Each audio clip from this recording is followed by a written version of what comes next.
बिस्मिल्लाहिर्रहमानिर्रहीम। आज हम चैप्टर 17 से अपने ऑनलाइन लेक्चर्स का आगाज़ करने लगे हैं।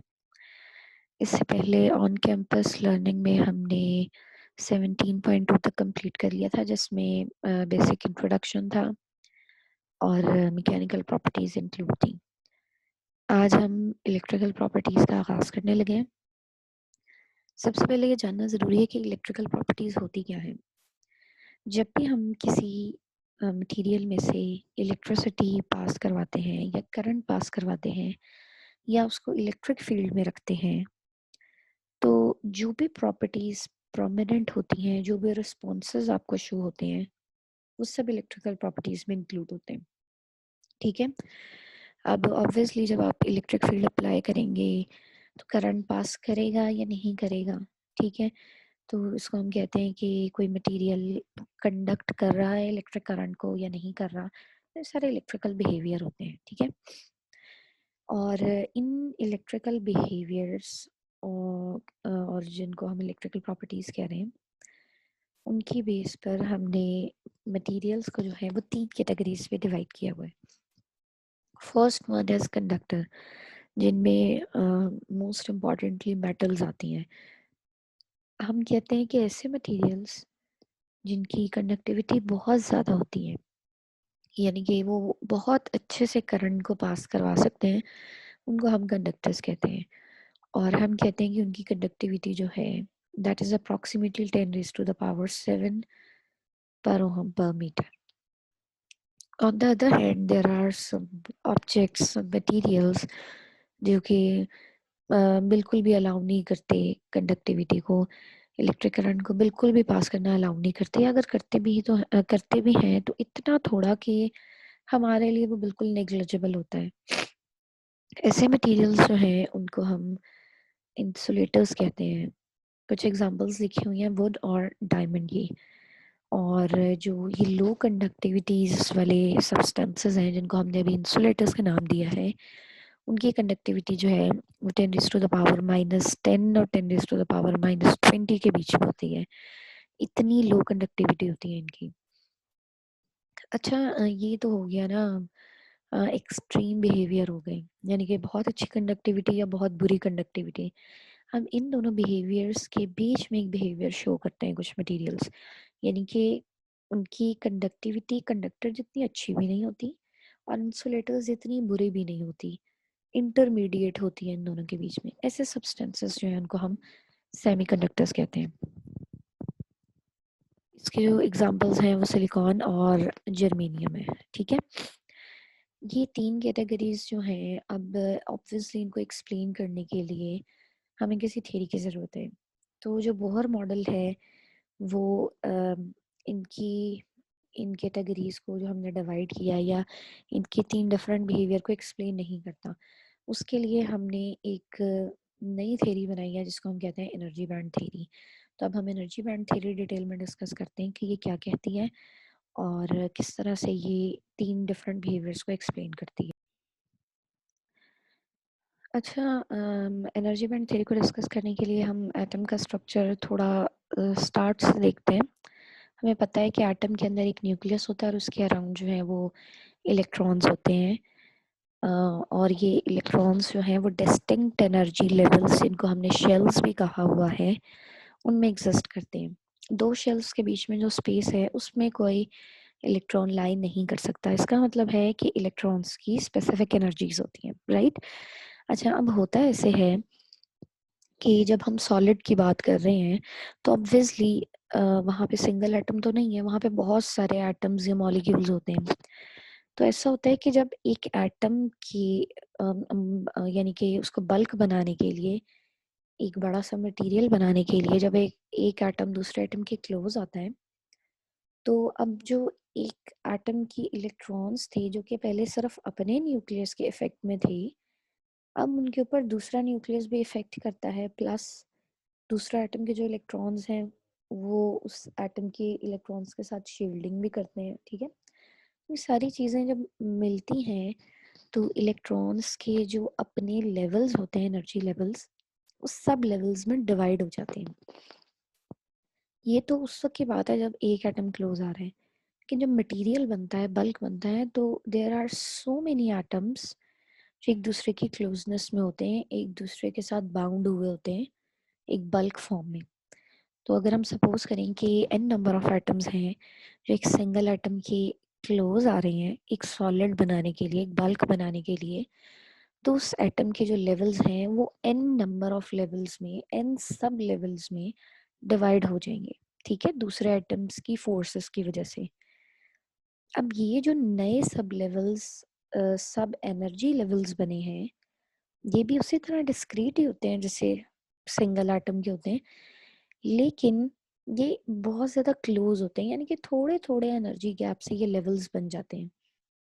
ये बहुत ज़्यादा क्लोजली स्पेस होते हैं, तो हमें ऐसे ही लगता है कि जैसे कॉन्टिन्यूस रेंज चल रही है एनर्जी की, ठीक है। तो इस वजह से इन closely spaced distinct energy levels को हम कहते हैं कि ये एक बैंड बना रहे हैं एनर्जी का, एक एनर्जी बैंड बना रहे हैं जिसमें एनर्जी कॉन्टिन्यूस है। कॉन्टिन्यूस होती नहीं है, डिस्क्रीट ही होती है, बट क्लोजली स्पेस्ड होने की वजह से they appear to be continuous, ठीक है। तो इस वजह से हम इनको डिस्क्रीट एनर्जी लेवल्स या कॉन्टिन्यूस एनर्जी लेवल्स कहने की बजाय एनर्जी बैंड्स कहते हैं, ठीक है। तो इस तरह से जब सॉलिड बनता है तो एनर्जी बैंड्स बन जाते हैं जिनमें different discrete levels of energy या सब लेवल्स ऑफ एनर्जीज इंक्लूड होते हैं, ठीक है। अच्छा, अब ये जो एनर्जी बैंड्स बनते हैं इनकी डिटेल्स देखते हैं कि किस किस तरह के बैंड्स होंगे इनमें। According to this energy band theory हमारे पास 3 किस्म के एनर्जी बैंड्स बनते हैं। First one is called as valence band. Valence band अब कौन सा होगा? जैसे हमें पता है कि वैलेंस इलेक्ट्रॉन्स होते हैं, वैलेंस शेल में एग्जिस्ट करते हैं, तो जब एटम्स क्लोज आते हैं एक दूसरे के तो वो जो वैलेंस शेल के सब शेल्स बनते हैं, ये सब लेवल्स बनते हैं, उनका जो बैंड होता है उसको हम वैलेंस बैंड कहते हैं। उस बैंड के अंदर सारे सॉलिड के वैलेंस इलेक्ट्रॉन्स मौजूद होंगे, ठीक है। जितने भी वैलेंस इलेक्ट्रॉन्स हैं वो सारे अब वैलेंस बैंड्स में मौजूद होंगे, ठीक है। दूसरा जो बैंड है वो थोड़ा सा हाई एनर्जी का बैंड होता है, वैलेंस बैंड से थोड़ा सा हाई एनर्जी का बैंड होता है जिसको हम कंडक्शन बैंड कहते हैं। अच्छा, कंडक्शन बैंड क्या अब क्या करता है? Conduction band basically electricity conduct करवाने में हेल्प करता है। जो भी मटेरियल इलेक्ट्रिसिटी कंडक्ट करना चाहते हैं वो अपने इलेक्ट्रॉन्स वैलेंस बैंड से कंडक्शन बैंड में भेजते हैं। इलेक्ट्रॉन्स जो कंडक्शन बैंड में शिफ्ट हो जाते हैं वो आगे से इलेक्ट्रिक करंट की फॉर्म में फ्लो करना शुरू कर देते हैं, ठीक है। और जो इलेक्ट्रॉन्स कंडक्शन बैंड में नहीं पहुंच पाते वो कंडक्ट नहीं कर पाते, वो इलेक्ट्रिसिटी नहीं जनरेट कर पाते, ठीक है। ये तो हो गए दो बैंड, एक हो गया वैलेंस बैंड, दूसरा हो गया कंडक्शन बैंड। तीसरा बैंड जो है उसको हम कहते हैं फॉरबिडन एनर्जी स्टेट या फॉरबिडन एनर्जी गैप। ये क्या होता है? वैलेंस बैंड और कंडक्शन बैंड के बीच में कुछ एनर्जी स्टेट्स ऐसी आती हैं जो इलेक्ट्रॉन्स ऑक्यूपाई नहीं कर सकते। हमने मैथमेटिकल कैलकुलेशन की हुई है ना एनर्जी की कि इन एनर्जी के इलेक्ट्रॉन्स जो है वो एग्जिस्ट करेंगे या इलेक्ट्रॉन्स इन एनर्जी लेवल्स में एग्जिस्ट कर पाएंगे। तो अकॉर्डिंग टू दैट कैलकुलेशंस या अकॉर्डिंग टू दोज थियरीज कुछ इलेक्ट्रॉन्स जो हैं, बल्कि सभी इलेक्ट्रॉन्स जो हैं वो कुछ एनर्जी स्टेट्स ऑक्यूपाई नहीं कर पाते। वो जो स्टेट्स हैं उनको हम कहते हैं कि ये फॉरबिडन एनर्जी स्टेट्स हैं।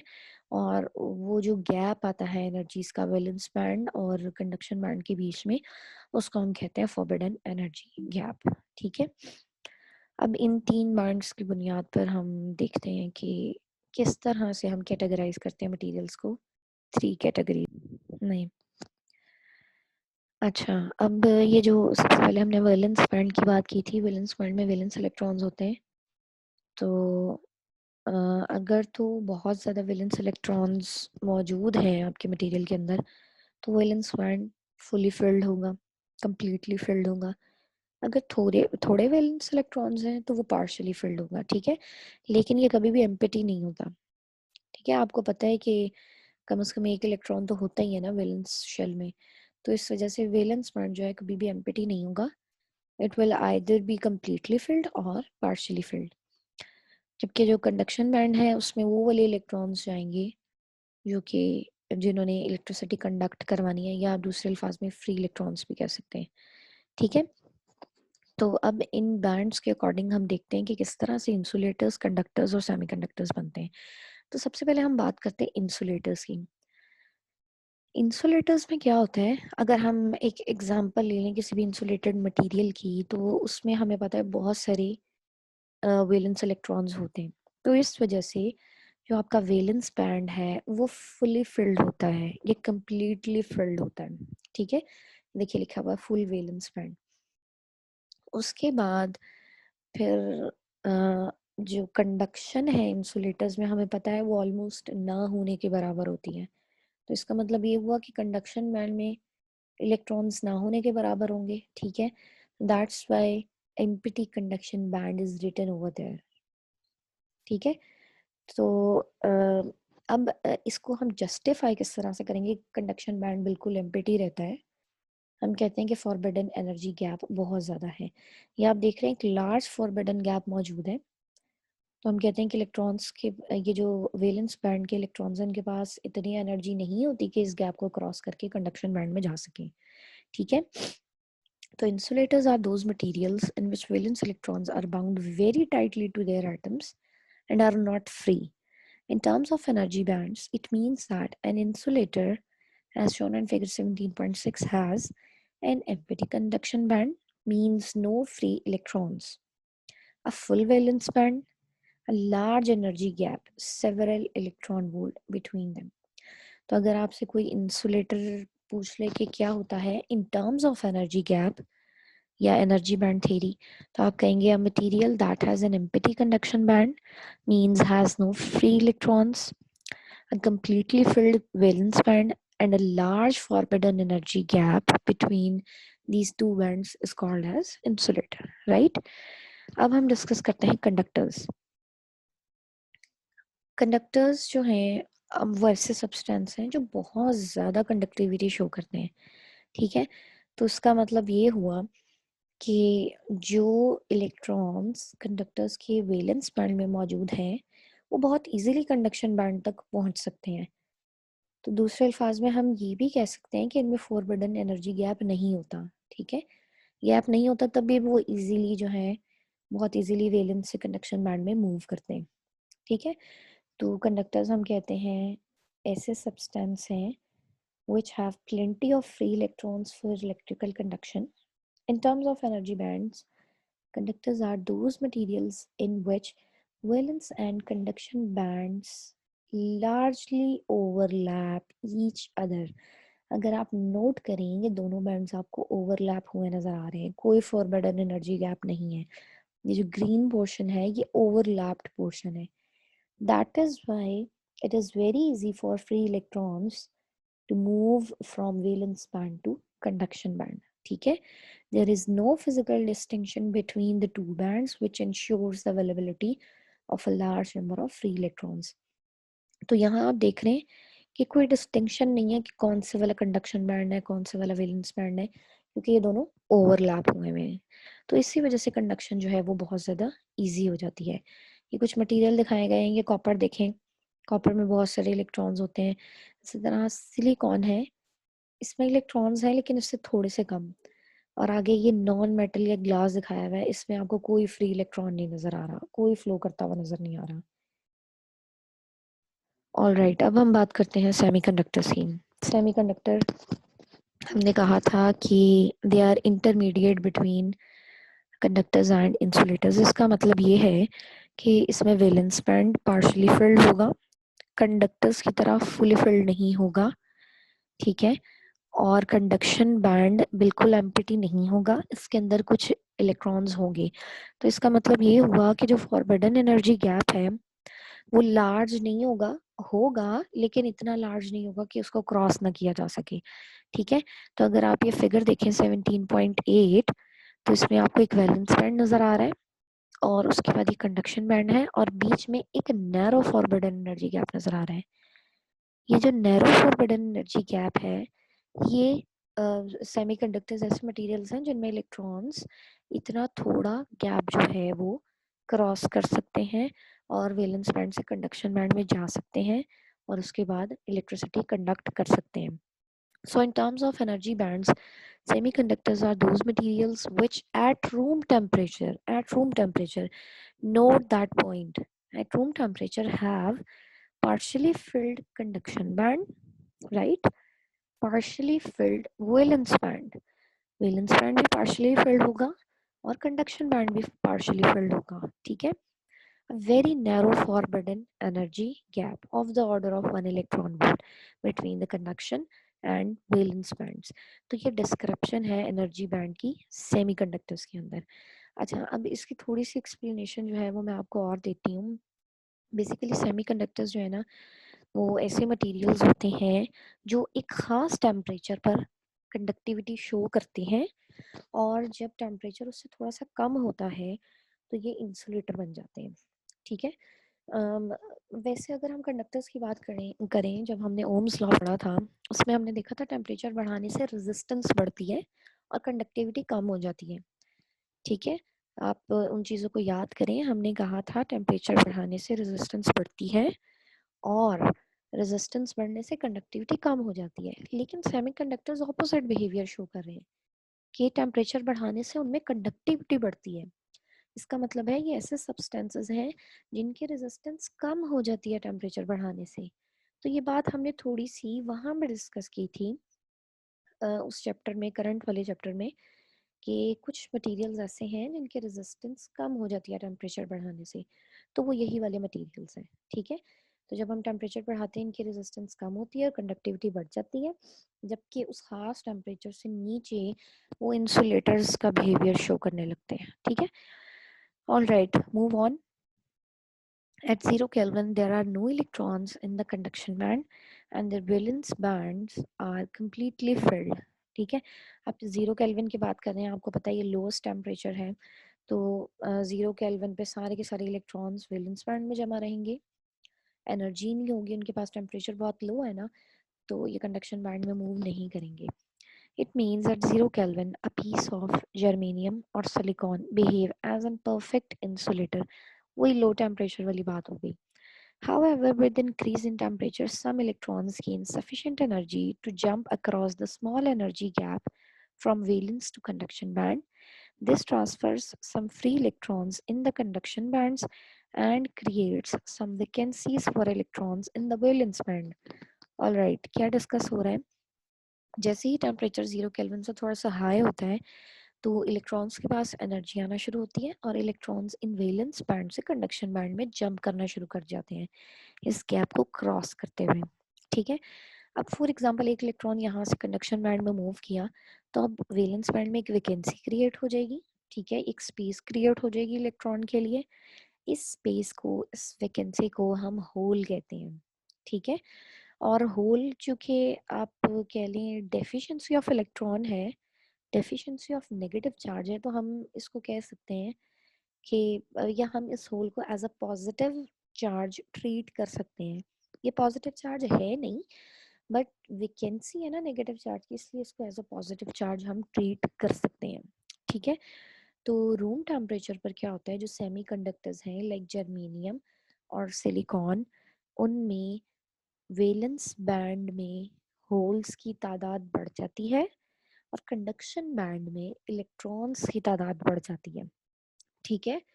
ये बात दोबारा मैं एक दफ़ा रिपीट कर रही हूँ कि रूम टेम्परेचर पर, यानी कि 0 केल्विन से हाई टेम्परेचर है ना, उस टेम्परेचर पर चूंकि कुछ इलेक्ट्रॉन वैलेंस बैंड से कंडक्शन बैंड में चले गए हैं तो वैलेंस बैंड में होल्स की तादाद बढ़ जाती है और कंडक्शन बैंड में फ्री इलेक्ट्रॉन्स या इलेक्ट्रॉन्स की तादाद बढ़ जाती है.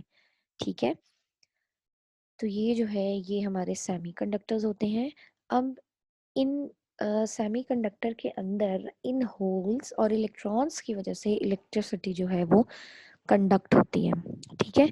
तो अब हमने इन्हीं सेमीकंडक्टर्स को जो है वो ज़रा डिटेल में डिस्कस करना है कि किस तरह से ये सारा प्रोसेस होता है. एक सेमीकंडक्टर जो बिल्कुल अपनी प्योर फॉर्म में, उसके अंदर कोई इम्प्योरिटी नहीं है, उस सेमीकंडक्टर को हम इंट्रिंसिक सेमीकंडक्टर कहते हैं। ठीक है, समझ लें एक प्योर सैंपल है सिलिकॉन का या जर्मेनियम का, वो इंट्रिंसिक सेमीकंडक्टर कहलाता है। अब ये जो इलेक्ट्रॉन्स और होल्स की हमने जनरेशन पढ़ी है अभी पीछे बैंड थ्योरी में, ये जो है ना सेमीकंडक्टर्स ये बड़े सेंसिटिव होते हैं। इनमें थोड़ी सी भी कोई इम्प्योरिटी आती है ना, कोई आउटर मटेरियल का कोई एक भी एटम या मॉलिक्यूल आ जाता है, तो अमाउंट ऑफ होल्स और इलेक्ट्रॉन्स जो है वो चेंज हो जाती है। थोड़ी सी भी इम्प्योरिटी जो है ना वो इसकी कंडक्टिविटी को टोटली चेंज कर देती है।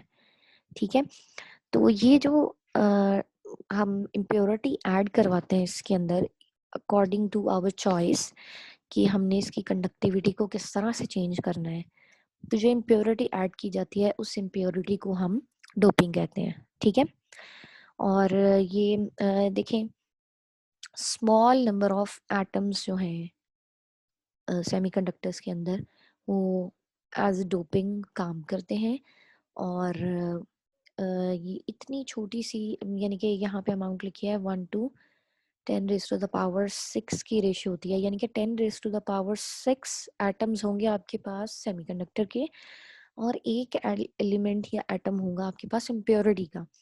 तो इतनी रेशियो जो है वो इसकी कंडक्टिविटी को बिल्कुल चेंज कर देती है।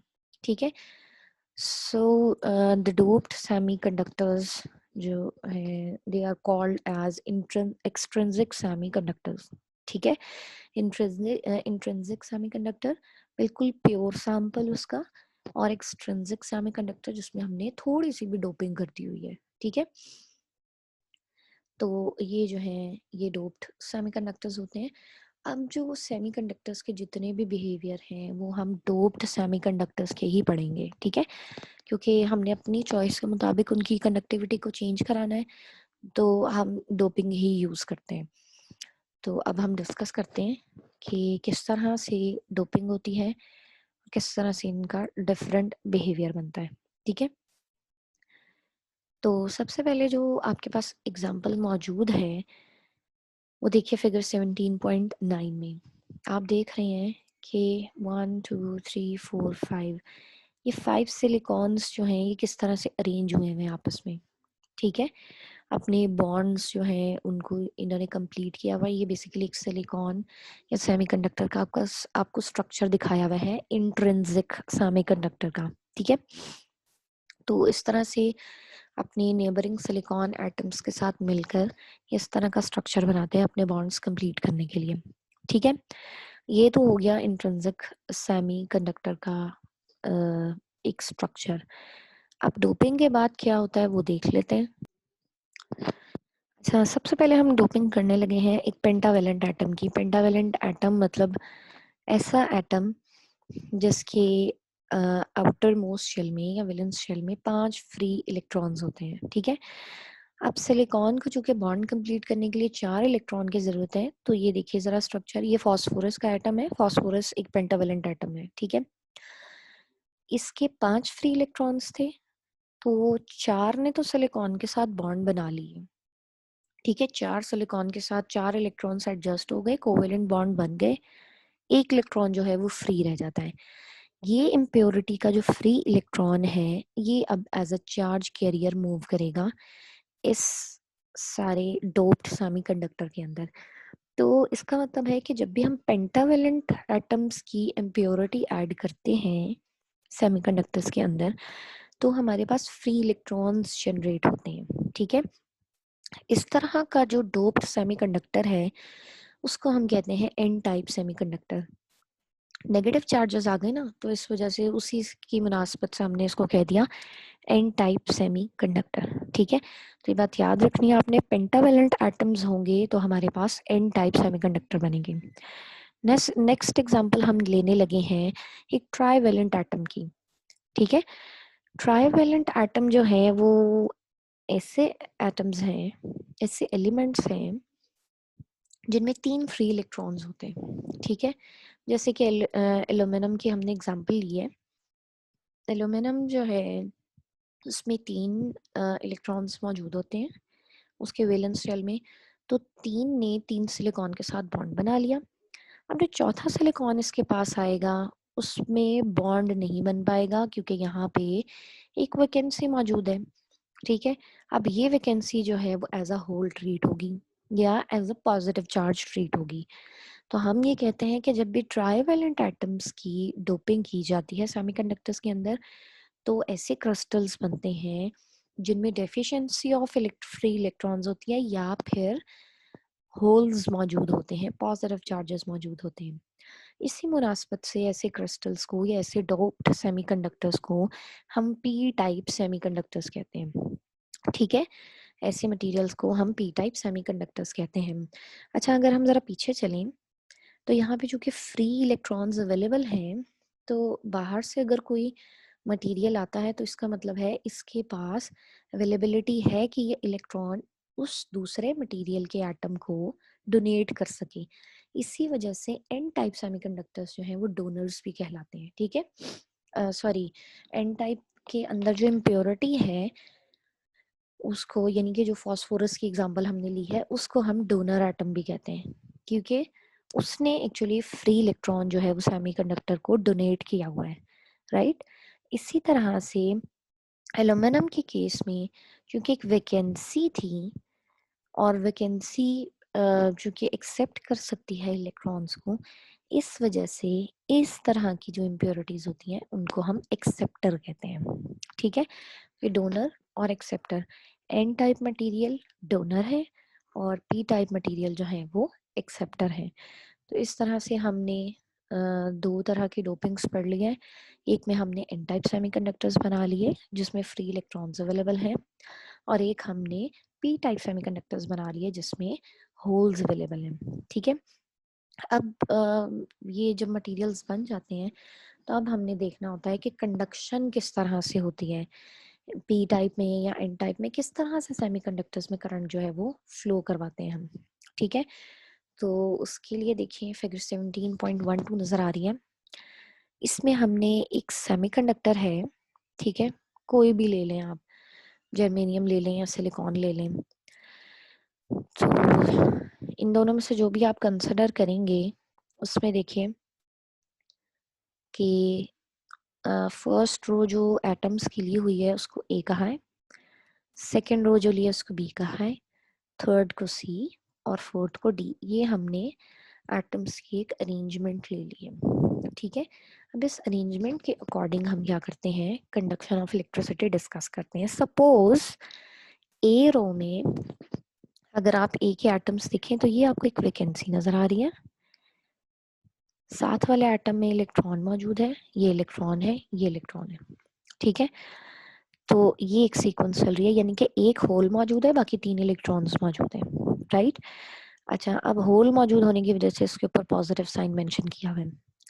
अब कंडक्शन किस तरह से होनी है, नेक्स्ट वाले में देखिए, ये एक रो थी ना, ए बी सी डी, तो ये बाकी 3 रोज चले हम बाद में डिस्कस करते हैं, अभी सिर्फ फर्स्ट वन पर फिक्स रहते हैं। ए के पास एक वैकेंसी है, होल है, इसलिए ए के ऊपर पॉजिटिव साइन शो किया गया है।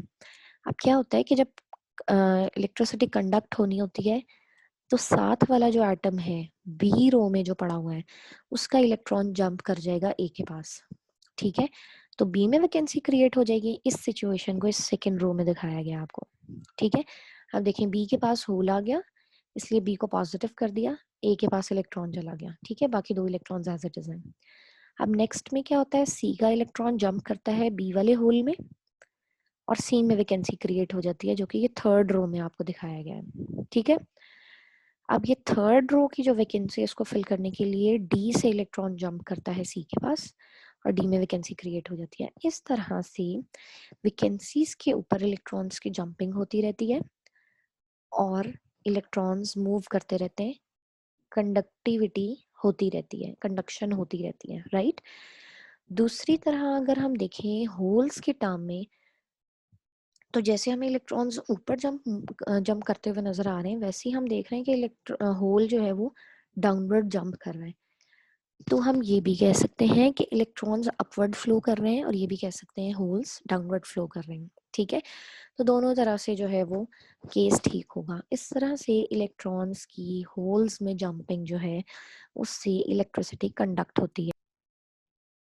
इस सारे पैराग्राफ में आपको इसी तरह इलेक्ट्रॉन की मोशन और होल की मोशन जो है वो समझाई गई है। तो आप दोनों टर्म्स में बात कर सकते हैं, इलेक्ट्रॉन्स की मोशन के लिहाज से भी और होल्स की मोशन के लिहाज से भी, होल्स या पॉजिटिव चार्जेस की मोशन। ठीक है, तो जहाँ कहीं भी आपको ये कहा गया होगा कि पॉजिटिव चार्जेस मूव कर रहे हैं, उसका मतलब है कि होल्स मूव कर रहे हैं। ठीक है, तो इस एग्जांपल में खैर हमने थोड़ी स्ट्रेट लाइन मोशन ली है, लेकिन ऐसा होता नहीं है। ये मोशन जो है टोटली रैंडम होती है, क्योंकि हमें नहीं पता सॉलिड में किस तरह से अरेंजमेंट हुई हुई है एटम्स की। तो ये मोशन जो है इलेक्ट्रॉन्स और होल्स की, ये रैंडम होती है। सिर्फ थोड़ी इजीनेस के लिए और समझाने के लिए जो है आपको स्ट्रेट लाइन मोशन दिखाई गई है। ठीक है, तो ओवरऑल अब अगर हम सारी सिचुएशन को समराइज करें तो सेमीकंडक्टर के अंदर दो तरह के चार्जेस मौजूद होते हैं, या दो तरह के चार्ज कैरियर्स मौजूद होते हैं। एक फ्री इलेक्ट्रॉन्स होते हैं जिनको हम नेगेटिव चार्ज कैरियर्स कहते हैं, और एक होल होते हैं जो एक्चुअली तो वैकेंसी है इलेक्ट्रॉन्स के लिए, लेकिन चूंकि यहाँ पे नेगेटिव चार्ज की डेफिशिएंसी है, इस वजह से हम उसको as a positive charge behave करते हैं। ठीक है, जब भी हम बैटरी के साथ सेमीकंडक्टर को लगाते हैं, तो बिल्कुल उसी तरह जिस तरह आम कंडक्टर्स में कंडक्टिविटी फ्लो होती है, वैसे ही सेमीकंडक्टर्स में भी होता है कि इलेक्ट्रॉन्स पॉजिटिव टर्मिनल की तरफ मूव करते हैं और होल्स जो हैं वो नेगेटिव टर्मिनल की तरफ मूव करते हैं। ठीक है, तो इस तरह से एक करंट जो है वो सेमीकंडक्टर्स के अंदर फ्लो करता है।